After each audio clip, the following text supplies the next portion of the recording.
Olá, bem-vindos ao regresso do Hora da Verdade, o programa de entrevistas da Renascença e do Público, que regressa hoje depois das férias. A nossa convidada é Alexandra Leitão, Ministra da Modernização Administrativa e da Administração Pública, que esta semana tem estado muito envolvida aqui num assunto que todos os dias tem tido desenvolvimentos, que é a questão da ADSE e das convenções. Muito obrigada por estar connosco, Muito antes de, obrigada, eu. antes de Bom dia. mais. A questão das convenções da ADSE tem tido desenvolvimentos quase diários. Num comunicado hoje enviado aos beneficiários, o Conselho Diretivo diz que está a ponderar a possibilidade de denunciar a convenção em áreas ou valências em que se verifica que a prestação de serviços por um prestador não é integrado ou que o corpo clínico afeta a convenção não é suficiente. Também está a haver alterações na questão da comparticipação dos partos.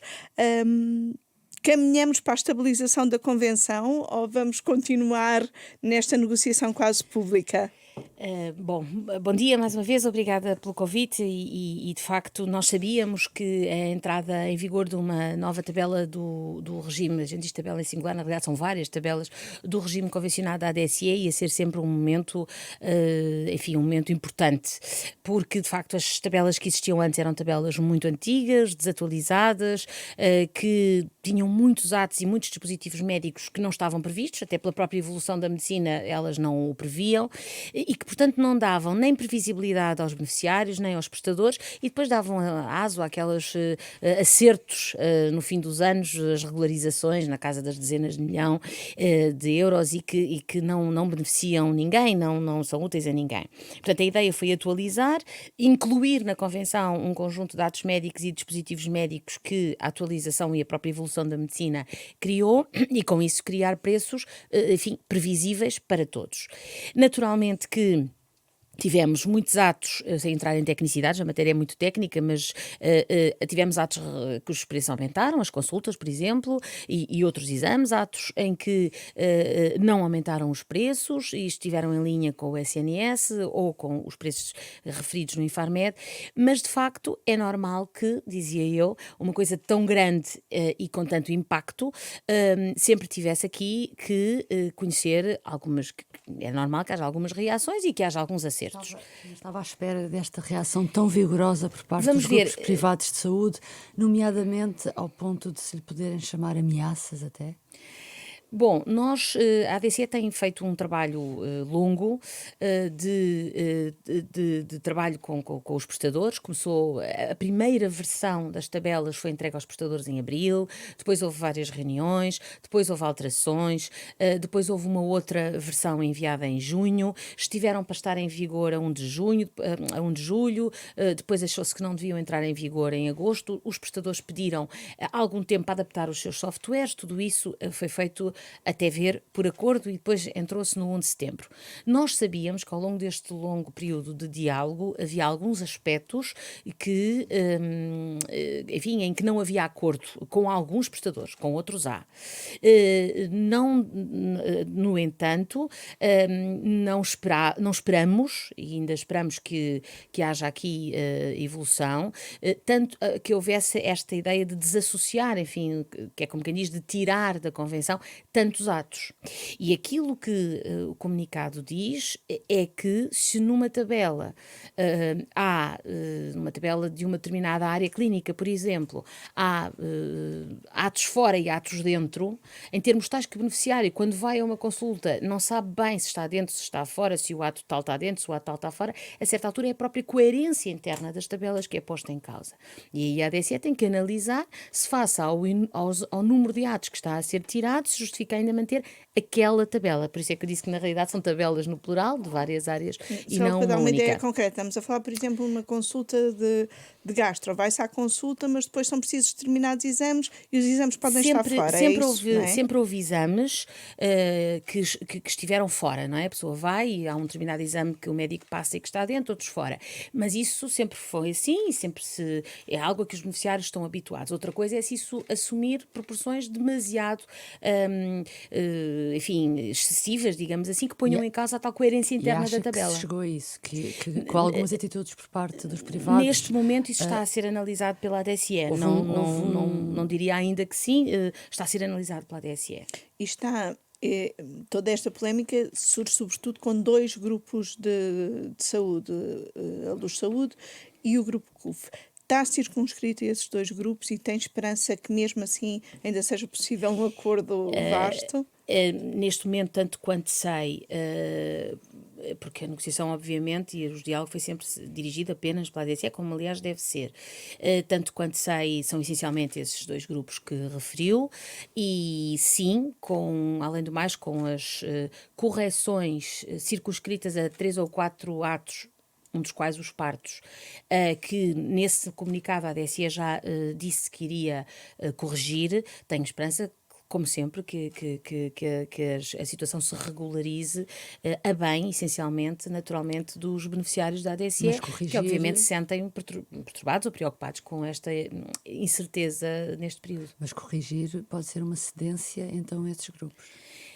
Eu não veria assim. As tabelas são, como eu disse, muitas, têm dezenas de milhares de atos, têm dezenas de milhares de atos e eu enfim, que não sou da área, a ver, percebi-me que basta a utilização de uma técnica ligeiramente diferente num mesmo exame, e o exame já é diferente, e tem um preço diferente e um código diferente, e portanto, numa realidade desta complexidade, eu considero que acertos a posteriori são coisas naturais, não encararia nem como uma cedência, mas também não tenho problema em dizer que encaro como a naturalidade de alguém que diz sim, aqui justifica-se fazer uma correção, noutros casos não.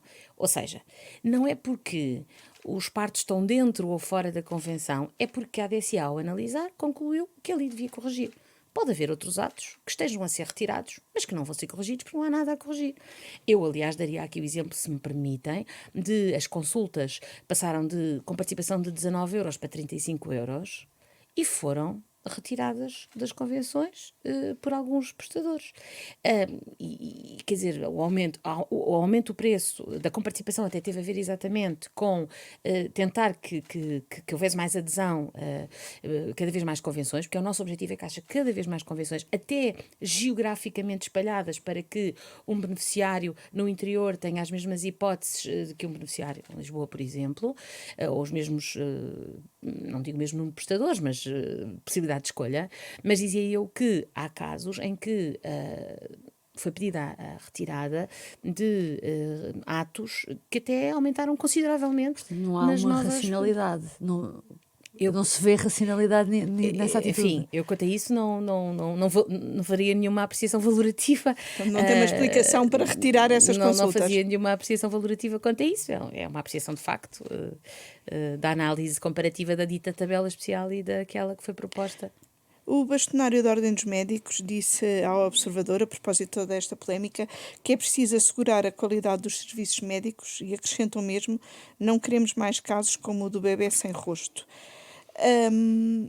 A qualidade dos serviços está assegurada e depende do pagamento da convenção. Eu queria começar por dizer que não ouvi essas declarações não ouvi eu própria essas declarações do Sr. Bastonário da Ordem dos Médicos, mas queria dizer o seguinte: a nossa principal preocupação na ADSE é a qualidade exatamente dos serviços prestados aos beneficiários. E não aceitamos e não admitimos sequer não configuramos sequer como possível que seja essa a leitura de que alguém, porque entra por um regime convencionado da ADSE ou por qualquer outro subsistema, tenha um tratamento diferenciado um tratamento do ponto de vista da ciência e da técnica médica, de alguém que entra por um regime geral e que paga do seu bolso. Portanto, isso é algo que nós consideramos inadmissível e que a própria ética médica seguramente não permitirá que aconteça. E esta polémica toda surge numa altura em que a ADSE tem muito mais beneficiários. Houve um alargamento que penso que neste momento está na ordem dos 100 mil. Até que ponto esta instabilidade na entrada em vigor das tabelas pode prejudicar esse alargamento da ADSE, uma vez que hoje em dia as pessoas não... É facultativo a adesão à ADSE. Sim, a ADSE, às vezes ainda há essa... De facto, a ADSE é um sistema de adesão voluntária da parte dos trabalhadores da administração pública e que é inteiramente sustentada por essas enfim, por esse desconto, os 3,5%. Portanto, às vezes diz-se que é um benefício dos trabalhadores da administração pública ou uma vantagem. Enfim, é um subsistema suportado por eles. Neste momento não há dinheiro do Orçamento de Estado na ADSE, portanto isto também é importante que se diga. Nós tivemos, de facto, um alargamento, no caso, aos trabalhadores com contrato individual de trabalho. Era uma velha, digamos assim, reivindicação dos próprios beneficiários, que os prestadores apoiaram e que nós consideramos justo, por entendermos que a ADSE é um subsistema dos trabalhadores da administração pública, independentemente do tipo de vínculo jurídico que eles tenham com a administração pública. Do ponto de vista, digamos, da justiça ou da racionalidade da solução, do ponto de vista mais...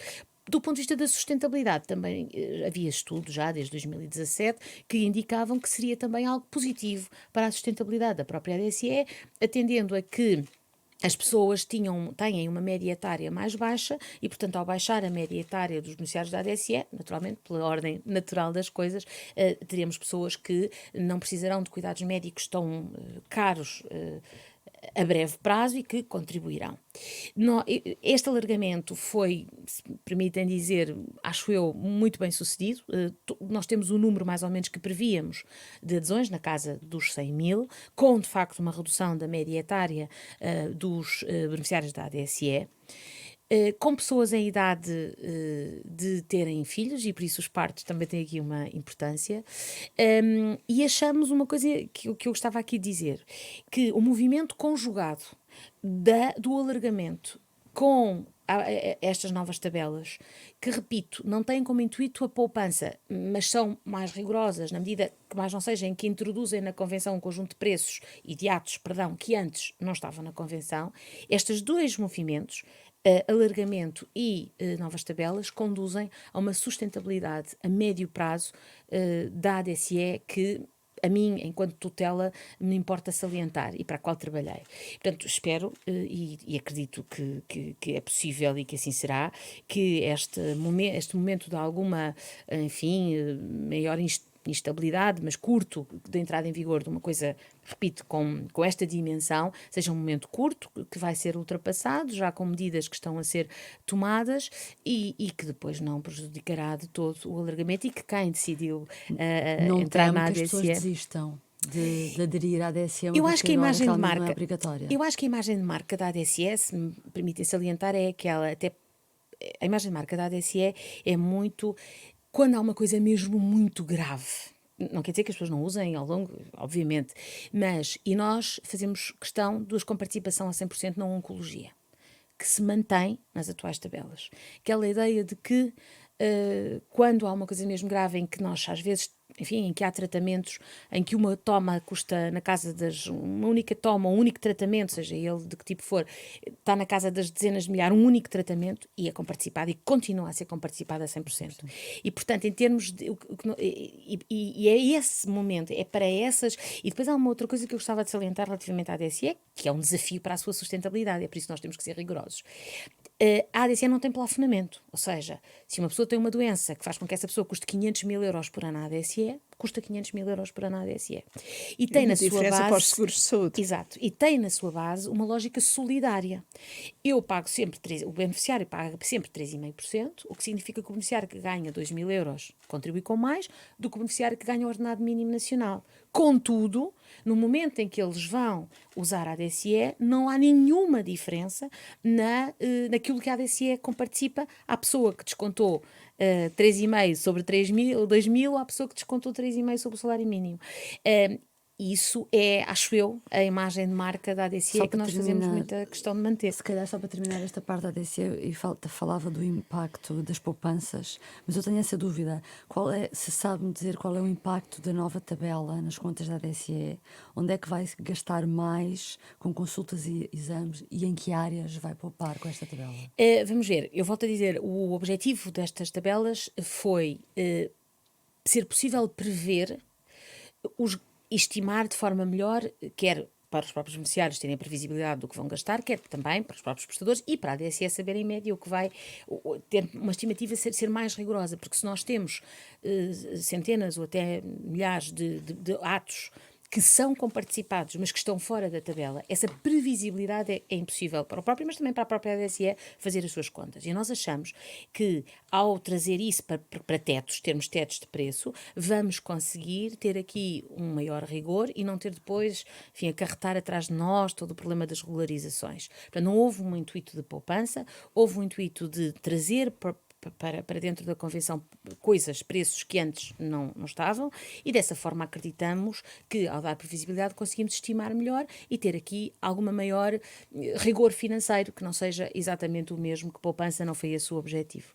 Só uma nota um bocadinho histórica. A DSE foi criada antes da criação do Serviço Nacional de Saúde e com a criação do Serviço Nacional de Saúde chegou a ser discutido o fim da DSE. Isso é uma questão que hoje em dia não se coloca.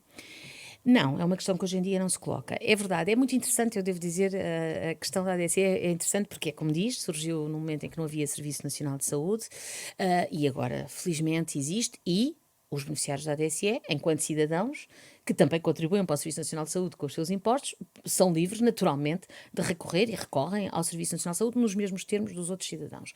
A minha perspectiva sobre isso é a seguinte: o empregador público tem responsabilidades para com os seus trabalhadores, da mesma maneira que qualquer empregador tem. Empregadores privados têm grandes empresas, que até têm, enfim, também soluções deste género. E, portanto, uma coisa é a responsabilidade do Estado enquanto Estado social para todos os seus cidadãos, para os 10 milhões de portugueses, e isso é o Serviço Nacional de Saúde, e isso inclui os trabalhadores da administração pública enquanto cidadãos.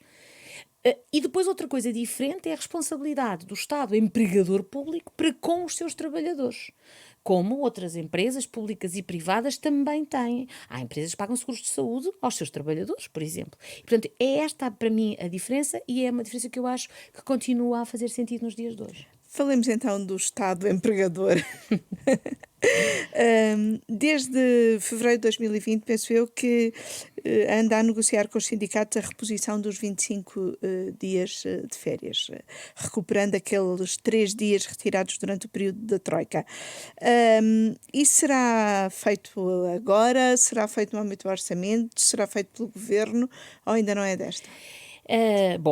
Nós estamos num momento muito específico. O momento em que falamos é um momento em que já está, obviamente, a preparar o orçamento há bastante tempo portanto, é um momento particularmente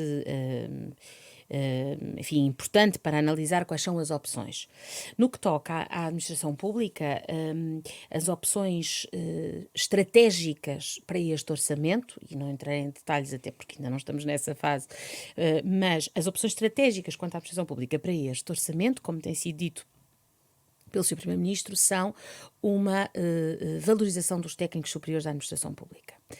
Encaixando, aliás, porque estas coisas têm que ter coerência com aquilo que é também a política para a sociedade em geral e não apenas para o emprego público, em coerência com a ideia de que nós temos hoje jovens muito qualificados e queremos não só que eles sejam atraídos pela administração pública, porque a administração pública precisa deles, como também é importante que a administração pública, ao valorizar essa qualificação, sirva de exemplo para que os empregadores privados também valorizem a qualificação. É importante que as pessoas percebam, os pais, os jovens, que qualificarmos-nos é importante para o nosso futuro e que teremos, porque depois também é importante para o futuro do país, como é óbvio. E para isso é preciso que na administração pública, como nas entidades privadas, valha a pena qualificar-nos e investir na nossa própria formação. E nessa medida, essa é a opção estratégica base para a área da administração pública no Orçamento de Estado. É prioridade neste momento. Porque eu tinha essa dúvida, porque a Sra. Ministra também já falou dos escalões mais baixos, que também era preciso rever. Há outra coisa que os sindicatos querem, que é rever toda todo o edifício, de toda a carreira, e o Primeiro-Ministro realmente há pouco tempo falou dos técnicos superiores. Portanto, claramente a prioridade no próximo orçamento é os técnicos superiores. Vamos ver. E fazem isso sem mexer no resto dos Vamos ver. escalões? Nos últimos anos, fruto, aliás, do aumento sempre que tem acontecido todos os anos do salário mínimo nacional, a base remuneratória da administração pública tem também aumentado, não é? Porque ela é a base da administração pública nunca pode ser, é arrastada, digamos assim, no bom sentido, pelo salário mínimo nacional. E aquilo que tem acontecido nos últimos anos é que, além desse aumento da base da administração pública, que decorre do próprio aumento do salário mínimo nacional, tem havido aumentos nos escalões imediatamente a seguir. Exatamente, porque numa lógica também de coesão social, nós, enfim, preocupa-nos naturalmente e valorizamos as pessoas de mais, enfim, as situações de mais baixo rendimento, por forma enfim, a correr exatamente às situações em que há mais baixos rendimentos. Isso tem acontecido nos últimos anos, enfim, como sabem. Enfim, não estou a dizer nada de novo, porque o senhor Ministro das Finanças recentemente também já falou num aumento do salário mínimo, e isso automaticamente tem um efeito sobre os escalões mais baixos da administração pública. Portanto, o que é que eu diria? Diria que esse enfoque continua a existir, como já foi referido, e que ele vai acrescer agora esta prioridade aos técnicos superiores e às pessoas mais qualificadas. Quando falamos de técnicos superiores, que categorias são exatamente, para as pessoas perceberem? Bom, nas carreiras gerais da administração pública nós temos 3 carreiras gerais: os assistentes operacionais, os assistentes técnicos e os técnicos superiores. Os técnicos superiores são as pessoas que têm o grau de licenciatura ou mais. Estamos a falar de juristas, economistas, engenheiros, enfim. Nestas carreiras gerais, reparem, depois temos todas as carreiras especiais da administração, e eu já dava uma palavra sobre isso. Portanto, juízes, professores, Exato, médicos, enfermeiros, não é são especiais. Exatamente, são carreiras especiais. Às vezes, quando se fala do salário médio da administração pública, diz, é mais elevado do que no privado. Mas se nós... Mas é preciso ver, só há magistrados na administração pública.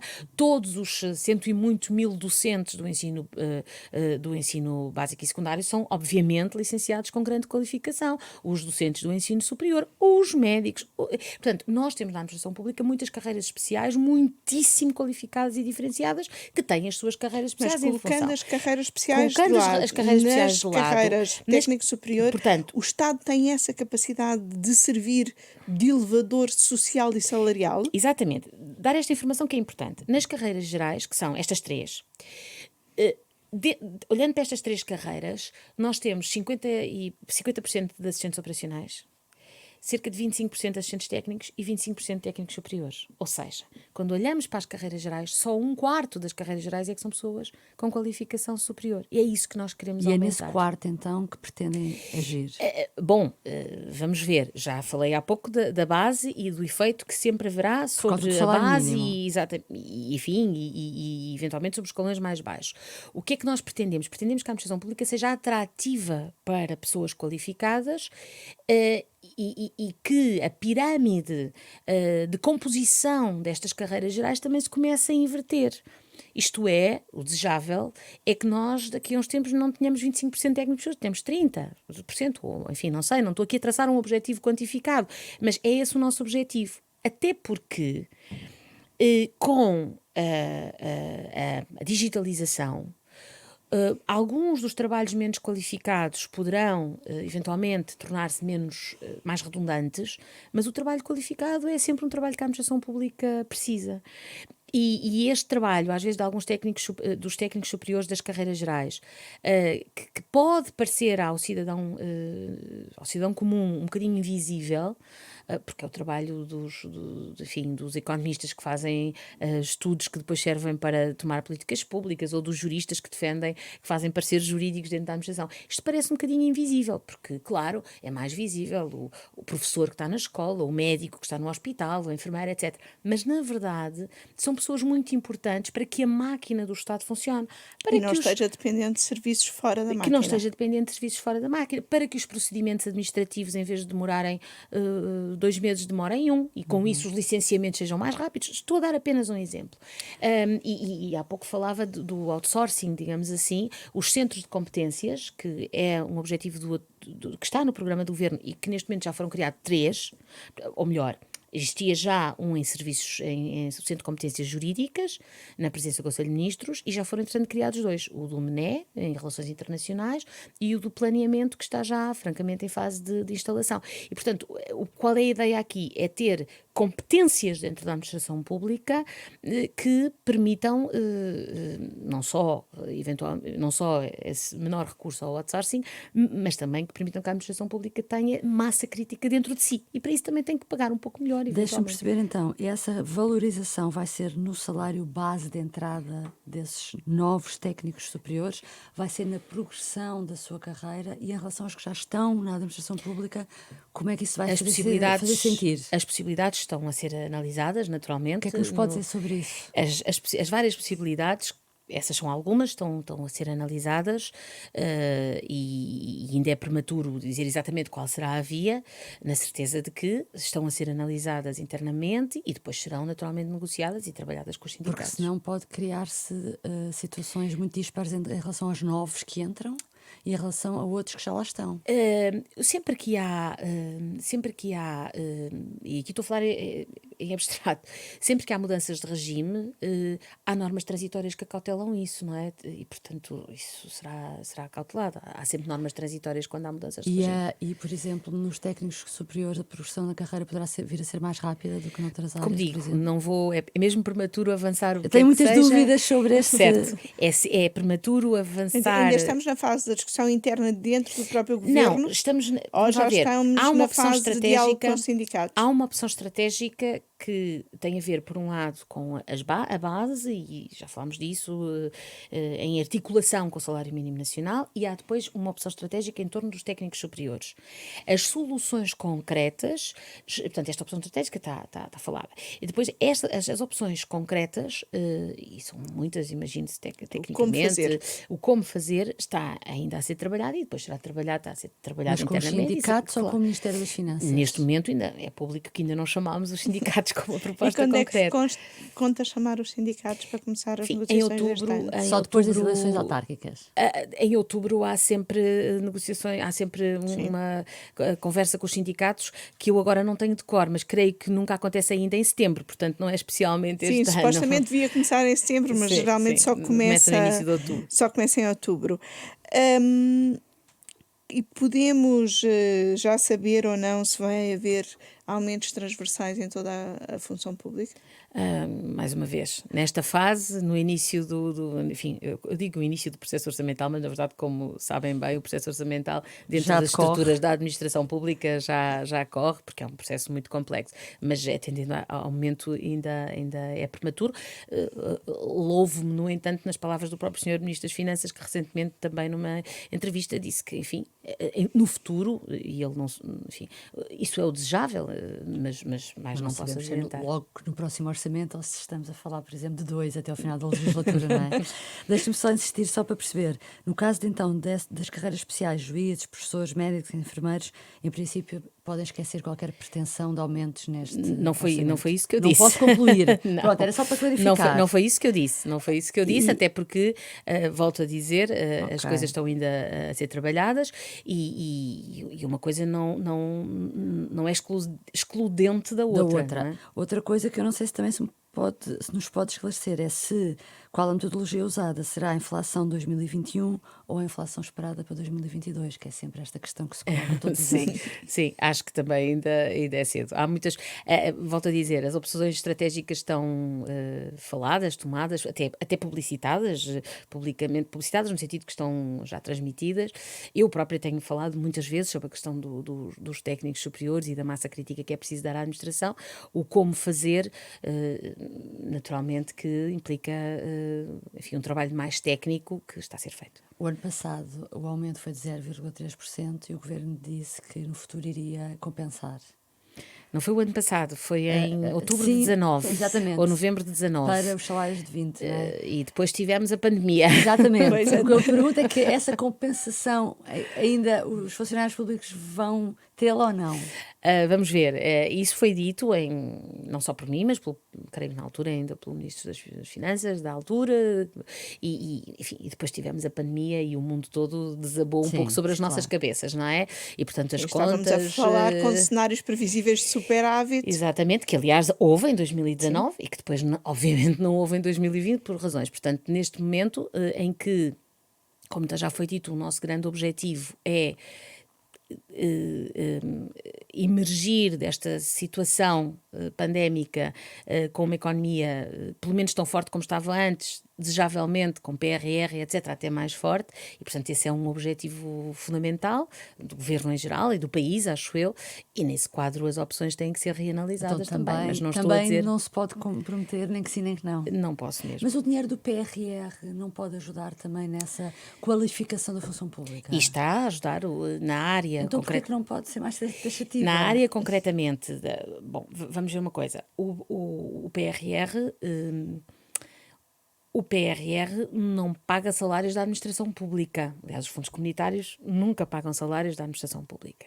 Agora, uma das componentes do PRR, concretamente da minha área governativa, É a formação, não é é? a formação. E o INA foi completamente modificado em termos da sua orgânica e da minha ótica. Essa alteração orgânica é fundamental para que, em articulação com as instituições de ensino superior, por exemplo, um dos objetivos que está no PRR para a formação é a criação do Centros Qualifica da Administração Pública, mais Centros Qualifica da Administração Pública, como sabem, são para formações mais, enfim, de nível de não licenciatura, para que as pessoas consigam, pelo menos, fazer o equivalente ao 12º ano. Pronto, portanto, no fundo, sim, o PRR vai ajudar muito nessa capacitação de quem já está e de quem entrar, mas pagar salários diretamente não é o seu objetivo. Agora, permitam-me dizer, todo o PRR tem uma função isto é, vai ter seguramente um estímulo reprodutivo sobre a economia, não só porque vai chegar à economia através de diversas formas. Por exemplo, nós já lançámos um aviso para mais lojas de cidadão para as autarquias concorrerem, portanto vai chegar longe, vai ser muito capilar. Eu acho que o PRR vai ser muito capilar na sua forma de execução, e sempre que há mais riqueza na economia há depois mais condições para salários em geral. Já falou aqui várias vezes da pandemia, que veio, obviamente, trazer desafios a toda a gente e a administração pública incluída. Neste momento está a haver o regresso ao trabalho presencial, aos serviços públicos sem necessidade de marcação, mas há muitas queixas sobre filas, sobre pedidos online que não estão a funcionar. Os sindicatos dizem que é necessário um reforço, que não há meios suficientes. Vai haver esse reforço? Vamos ver. Só para se ter uma ideia, a loja de cidadão maior, que é das Laranjeiras, recebia, enfim, fazia cerca de 5.000 atendimentos diários antes da pandemia. Portanto, quando fechou, imagine-se o que é que isso significa de acumulado que se vai criando. Claro que se reforçou muitíssimo o digital, e o digital responde a muita gente, não responde a toda a gente, por razões que têm a ver com a literacia digital, com o acesso, e portanto haverá sempre necessidade do presencial. Estamos a tomar um conjunto de medidas que acho que estão a dar alguns frutos. Naturalmente que até se recuperar esse acumulado haverá ainda algumas dificuldades nos serviços, mas acho que de um modo geral está-se a tentar responder, na certeza de que aquilo que, perdoem-me falar novamente disto, mas aquilo que nós temos previsto nessa área dos serviços públicos no programa de recuperação e resiliência também, naturalmente não é para amanhã, é no prazo de execução do próprio PRR, irá trazer, creio eu, também enfim, uma melhoria de uniformização dos serviços que será muito positiva a prazo. Tem alguma previsão de quando é que será possível resolver esse acumulado que foi gerado pela pandemia? Tanto quanto temos falado, diria que entre um mês, talvez até ao fim de outubro, isso seja possível, sim. Relacionado também com a pandemia, foi o reforço na área da saúde, e o Estado continua a ser criticado pelo uso de trabalhadores precários nessa área. Muitos dos profissionais contratados já foram dispensados. Tem alguma ideia de com quantos vai de facto o Estado ficar? Ora bem, de facto, no último estatísticas de emprego público que dizem respeito ao segundo trimestre de 2021, nós verificamos que há um aumento, enfim, um aumento significativo dos recursos humanos, quer na área da educação, quer na área da saúde, e que, no caso da educação, o regime é um bocadinho diferente, porque estamos a falar das substituições, etc., mas no caso da saúde, há, de facto, alguns contratos por tempo indeterminado que têm a ver com a pandemia. Mas, como já foi dito também, a ideia será sempre de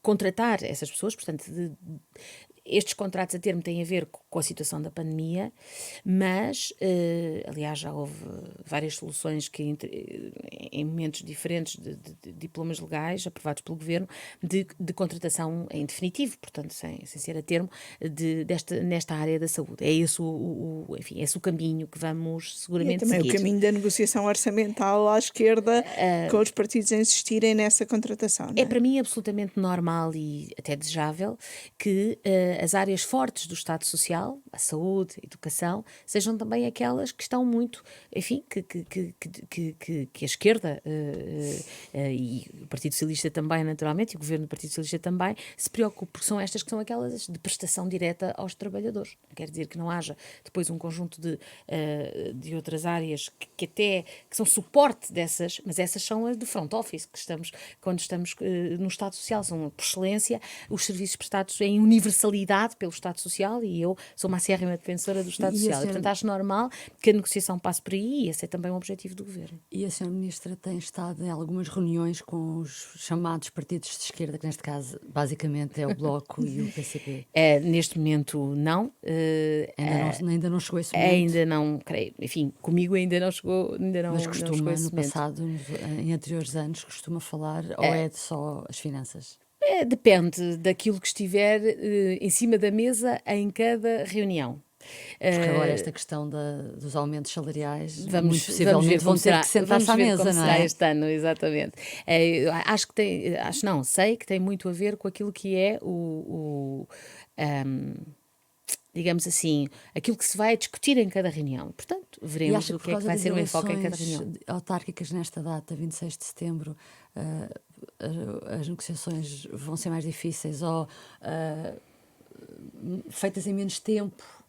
Ou seja, ali entre 20 de setembro e o 10 de outubro, e que isso poderá complicar mais o sistema negocial? Eu estive nas reuniões com os partidos em julho, salvo erro, com o Sr. Ministro da Administração Interna e o Sr. Secretário de Estado dos Assuntos Parlamentares, em que ouvimos os partidos relativamente à marcação da data das eleições.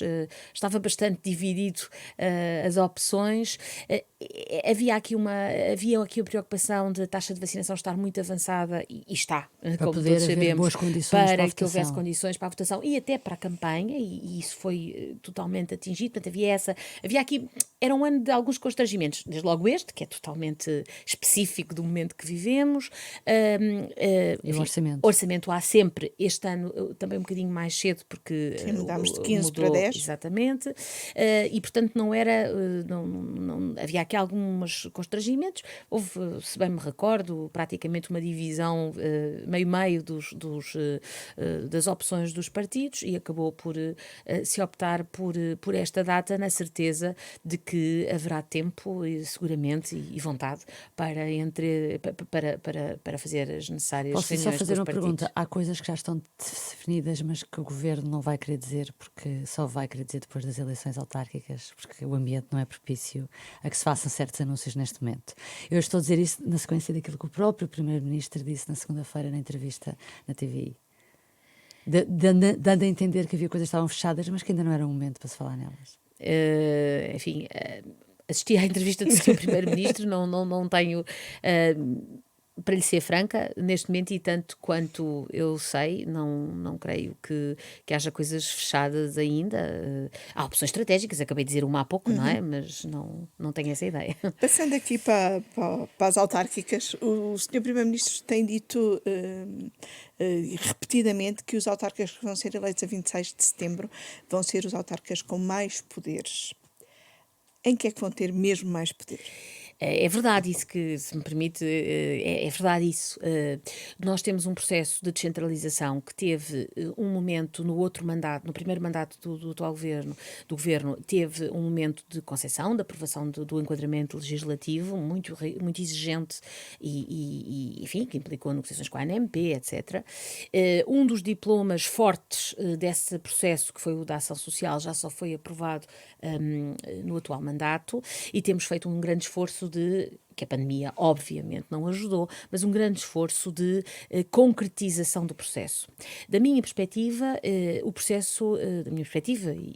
há claras condições, e vai ser assim, o processo ficará concluído a 1 de abril de 2022, com a transferência de competências, com a conclusão da transferência de competências nas áreas, nas áreas mais sociais e mais fortes, que são a educação, a ação social e saúde.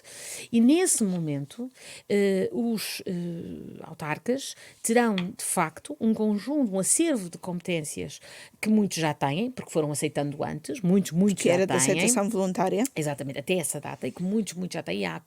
E há áreas onde a aceitação já ocorreu, portanto, onde essa obrigatoriedade já surgiu a 1 de janeiro deste ano, são áreas menos visíveis, lá está, estas 3 são mais visíveis, mas que já estão a funcionar em pleno, e de facto vamos ter um conjunto de autarcas no próximo mandato, e por isso é desafiante e exigente, que vão ter um acervo de competências como nunca antes tiveram, e com os quais, aliás, uma vez estabilizado este processo, tencionamos também abrir um novo processo para ver que outras competências podem receber. No programa do Governo isso é referido, essa análise de novas competências a transferir, a partir do momento em que fizemos, logo no início do mandato em janeiro e ainda antes da pandemia, aquelas reuniões com as CIMs, e tomámos a decisão de dar aqui mais algum tempo para a obrigatoriedade na área da educação, saúde e da ação social, que ainda nem tinha na altura diploma aprovado. Achámos que enquanto não estivesse concretizado um processo não definiríamos as novas áreas, mas obviamente que elas internamente estão a ser pensadas e depois serão trabalhadas em primeira mão com a ANMP, naturalmente. Mas muitos autarcas queixam-se, por um lado, que são transferidas responsabilidades sem o devido envelope financeiro, e por outro lado que no fundo têm competências de execução e não de decisão. Que resposta dá a estas críticas? Até que ponto os autarcas vão ter poder de decisão? Ora bem, no que toca à parte financeira, a base da concepção da solução da descentralização, que aliás vem dos diplomas, começou em 2018 com o diploma enquadrador e por aí adiante. O da saúde, perdão, o da educação é do início de janeiro, do início de 2019. A ideia é uma ideia de neutralidade financeira, ou seja, o Estado transfere para as autarquias os montantes de despesa que faz com aquelas mesmas áreas. Naturalmente, que o que os autarcas muitas vezes nos dizem é: mas nós, com a lógica de proximidade, acabamos por ser chamados a fazer mais e mais, e é por isso que eu não tenho dúvida que as populações ganham com a descentralização, até porque o euro investido localmente é mais reprodutivo e tem um efeito melhor sobre a economia. Mas dizia eu que os autarcas nos dizem: mas nós vamos gastar mais do que isto, e é possível, dentro da vontade que têm também nessa lógica de proximidade, de melhorar ainda mais os serviços às suas populações. Portanto, a ideia de neutralidade financeira, e tem sido com essa base que estamos a trabalhar. Ainda assim, por outro lado, quanto às competências decisórias e de execução, bom, nós temos a descentralização gizada a partir de 2018, é uma descentralização que se caracteriza pelo seguinte, ao contrário de outras vagas de descentralização, estou-me a lembrar, por exemplo, dos contratos de programa na educação de 2008 e 2009, que é esta, é universal. Ou seja, isso é um grande desafio, porque quando a descentralização ocorre contratualizadamente com 20, 30, 40, 60, 70, 80 autarquias, e cada contrato de programa permite ser aceito ou não ser aceito, ser negociado, não ser negociado, mas verdadeiramente a reforma do Estado não ocorre. A reforma do Estado só ocorre quando há uma universalidade na descentralização, porque aí sim nós podemos dizer: este nível decisório e este nível de execução, os dois, passaram daqui para aqui, passaram do Estado para as autarquias.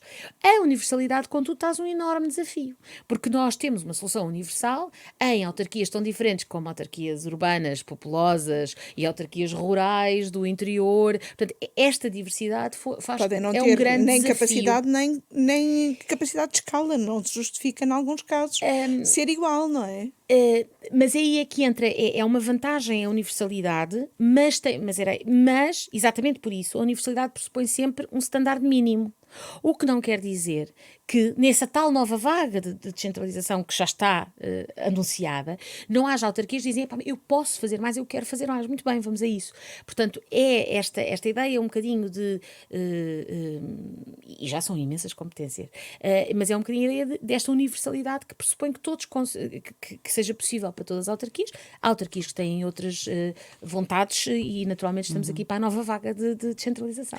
A Direção-Geral da Autarquia já informou a tutela se as transferências para as autarquias sofrem um corte em 2022 por causa da Lei das Finanças Locais. Nós há pouco tempo noticiámos isso. Sim.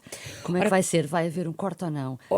Ora bem, ou já conseguiu convencer o Ministro das Finanças de que estávamos em ano de pandemia e, sim, portanto, pode haver aqui alguma coisa que se pode mudar? As transferências para as autarquias decorrem estritamente da aplicação de uma fórmula que está na lei e que tem a ver com a arrecadação de impostos não no ano imediatamente anterior, porque esse ano ainda não ficou concluído. Nós em outubro, quando fazemos um projeto, quando se faz a proposta de lei do orçamento, o ano 2021 ainda não acabou. Portanto, 22 é com base em 20, 21 foi com base em 19. O que é que isto quer dizer? Quer dizer que 21 foi com base na arrecadação de receita de 19, sem pandemia. 22 os valores serão encontrados com base na arrecadação de impostos em 20, que obviamente foi um ano, enfim, difícil para sabemos. Todos. E, portanto, nós ainda estamos a fazer os nossos cálculos, já começámos, a DGAL, enfim, tem muita a Direção-Geral das Autarquias Locais tem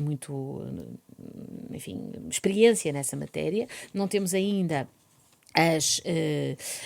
os cálculos finais, mas aqui não é um problema de articulação ou não com o Sr. Ministro das Finanças. Na verdade, isto resulta, não é, de uma fórmula que está na lei.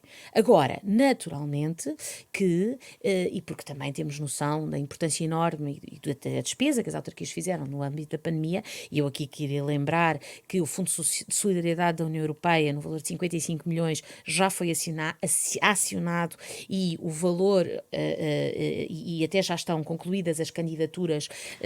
As autarquias pediam 65,7 milhões, mas só havia 55,5. Exatamente. Eles conseguem cobrir os 65? Enfim, isso neste momento é a ADIC, portanto é a área do planeamento que está, penso que o valor é aquele valor, mas depois será, obviamente, encontrada uma fórmula de rateamento, de rateio, que aliás estava pré-definido no aviso, mas dizer isto, o Orçamento de Estado não é a única forma de cobrir ou de cobrir despesas que os municípios tiveram com a pandemia. Pelo contrário, essa solução do Fundo de Solidariedade da União Europeia foi outra forma que encontramos também para cobrir essas despesas, ou parte delas. Portanto, no fundo, dizer...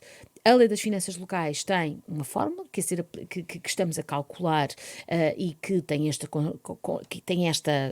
não é constrangimento, tem esta realidade, tem a ver com a arrecadação de impostos num ano e no outro, mas nós naturalmente procuraremos sempre formas dou um exemplo, por exemplo, os meios tempos das freguesias, a proposta de lei que foi aprovada, apresentada há pouco tempo no Conselho de Ministros e que será discutida e que será analisada na Assembleia da República, mas que implicará uma transferência maior para as freguesias para cobrir, por exemplo, os meios tempos. Portanto, vamos tentar, naturalmente, encontrar aqui outras soluções que em primeira mão serão faladas com a ANP, com quem também reunimos no processo orçamental. Mas essa medida do meio termo foi para compensar o quê? As despesas com Covid? Não, não tem nada a ver. Eu estou a dizer que as medidas dos meios tempos estavam no programa do Governo, okay.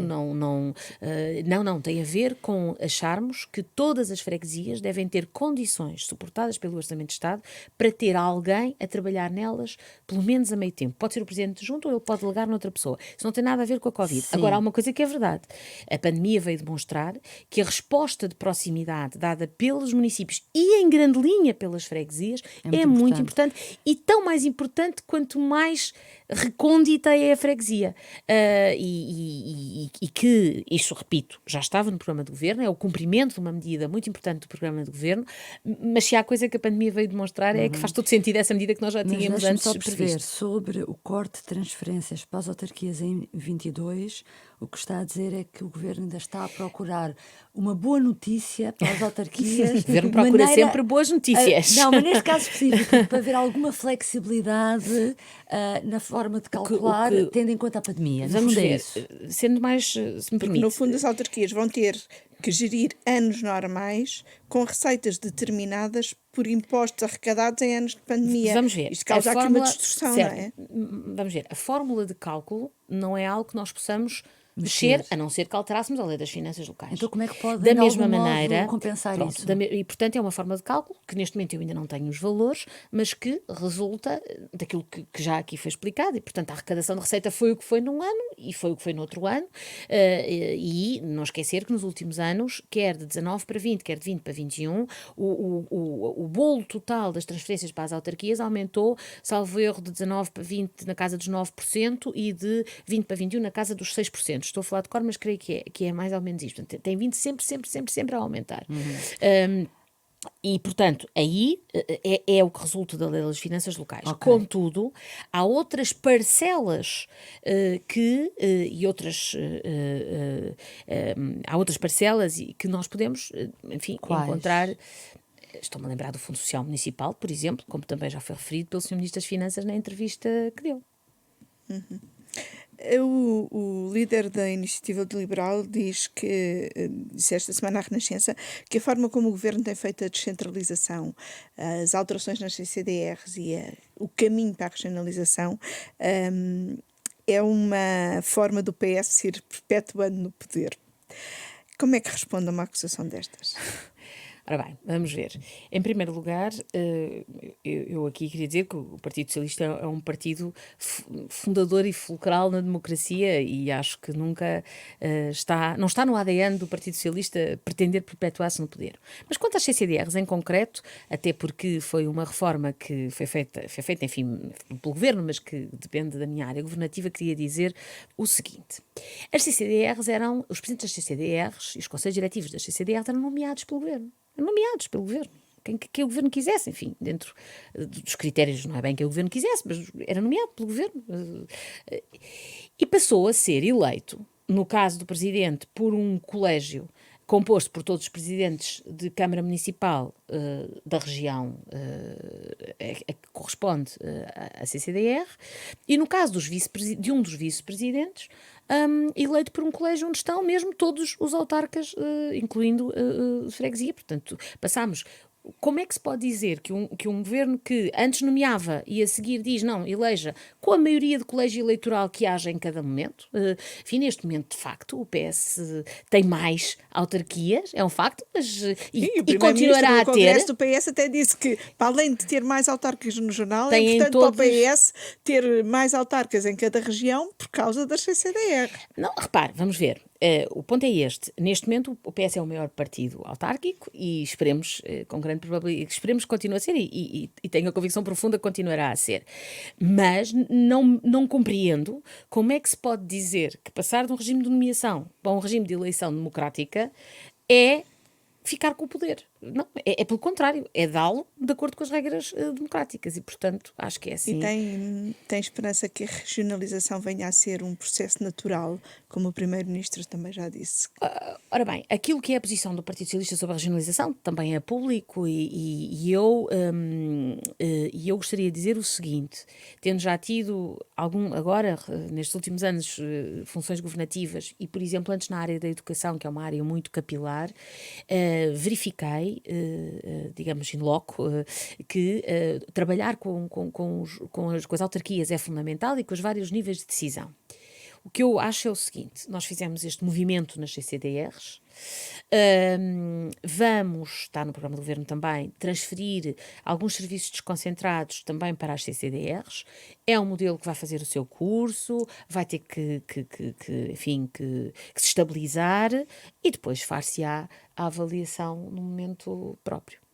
Eu peço desculpa só para terminar, só para voltar atrás, porque há uma coisa que eu não percebi que tem a ver com aquele valor das despesas que as autarquias fazem de Covid, em que há aquela diferença de 10 milhões de euros.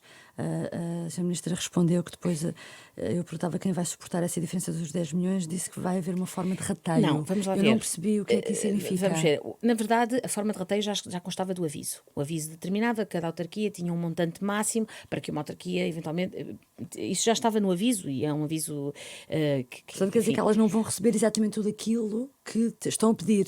Julgo que, Pronto. enfim, dentro das regras dos fundos comunitários é isso que irá acontecer. Não... O máximo é 55, foram apresentados faturas, enfim, desembolsos de maior valor, em princípio ficará no valor, a não ser, mas isso não é a minha área, a não ser que eventualmente haja um reforço do próprio Fundo de Solidariedade, que penso que não estará em cima da mesa. Uhum.